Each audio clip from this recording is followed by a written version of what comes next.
Hello everybody, Matt here, and today I'm going to show you an origami fold starting with a $20 bill. Now, I like to do this fold in order to give people tips, and I'm usually not tipping 20, so I usually use a single or a 5. But this was my crispest bill, and it's good to do this with a crisp bill in order to be able to make the origami fold the best. If the bill is soggy, it's not going to work very well. So what I'm going to make is a suit and tie. It's like a suit jacket and tie, and it's one of my favorite origami folds. It's very cute because it looks pretty realistic, and it's like a 3D looking suit and tie. And so it basically just starts with a valley fold, long ways, with the bill face up. And of course I'm lining up the corners carefully, folding the sides evenly, and once it's folded,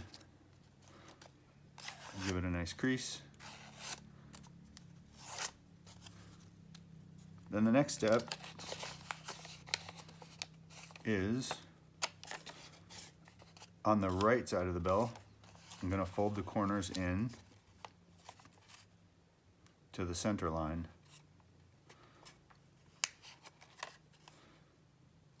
Give them a nice crease.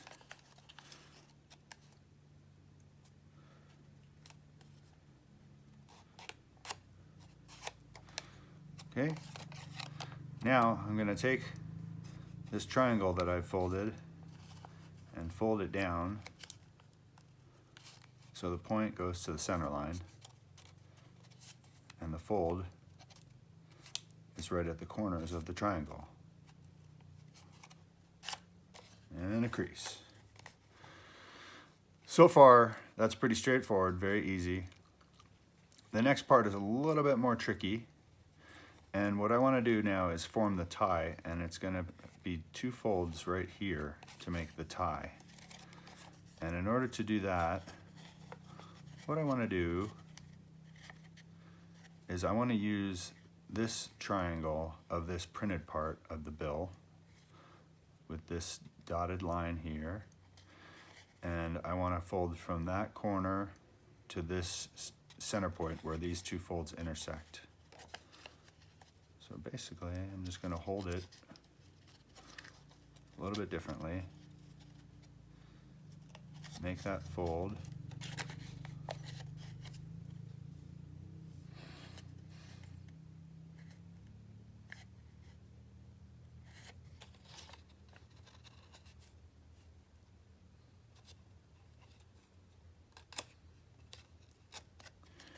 and you can see now it goes right from that center point there to that edge.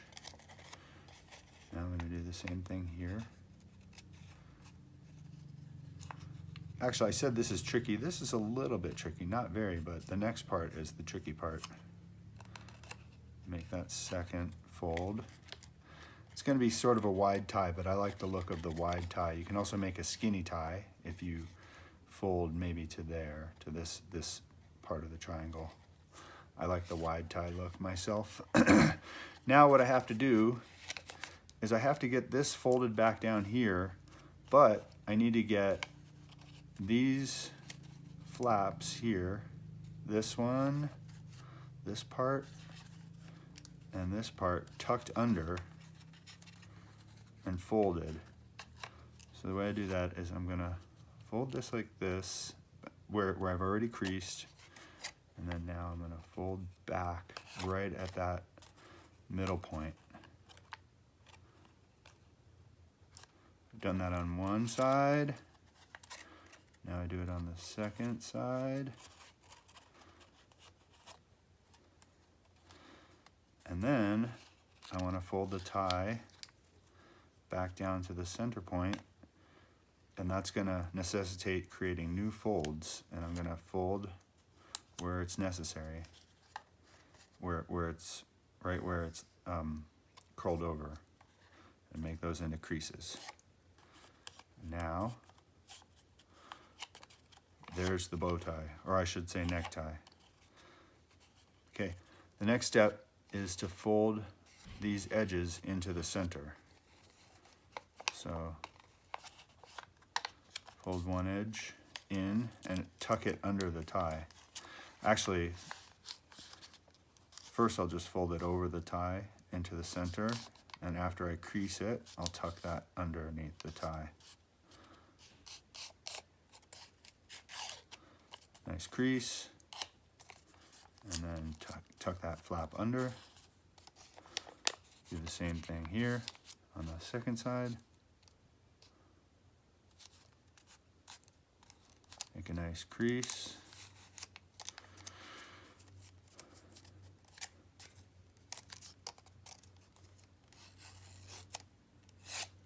And then fold the flap under. There we go. So you can see the idea starting to take shape. The next step is to, with the model face up, with the tie face up, fold about 1/4 of an inch down, like so. It's good to have like a little bit of color there on the edge, and then flip the model over. And now I want to form the collar by folding this corner to the middle line, and I want to make the fold at about half of this half of the model, and it's going to create a diagonal line here.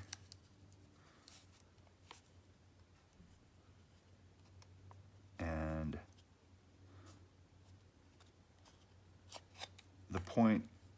this point of the collar is going to basically be facing down, and this will be a 45. These will be about 45-degree angles to the sides of the model.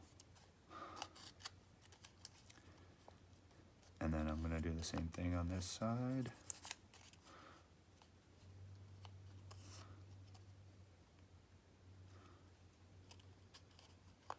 There, now we've made the collar. You can see that looks like a little collar. So cute. And then the next step is to fold the collar up slightly under the point of the tie and crease.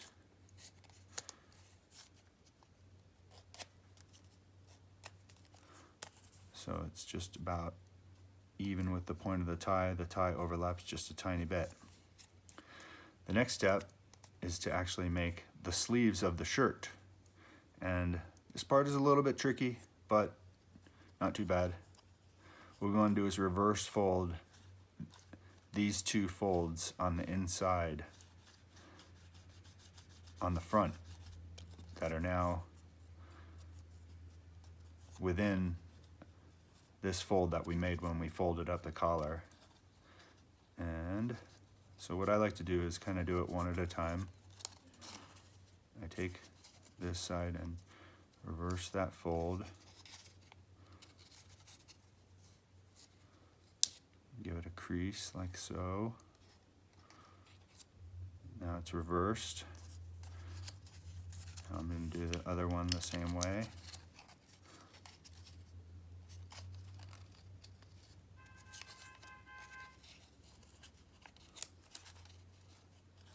It's getting a little bound up right there. I don't want that to bind up. I want to make sure it folds all the way to that edge.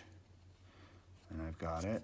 Fold it all the way to the edge. Now, what I do, the next step is to pull these flaps out to the side and push the collar up, like so. And then pull those flaps out and flatten it. Pull the flap out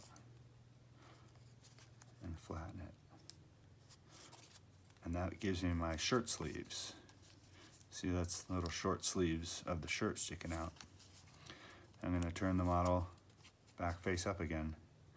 Now, believe it or not, what we do is we take these shirt sleeves, and we want them to end up over here where the shirt sleeves should go. So we fold it backwards like so, and line up this little edge with this little edge.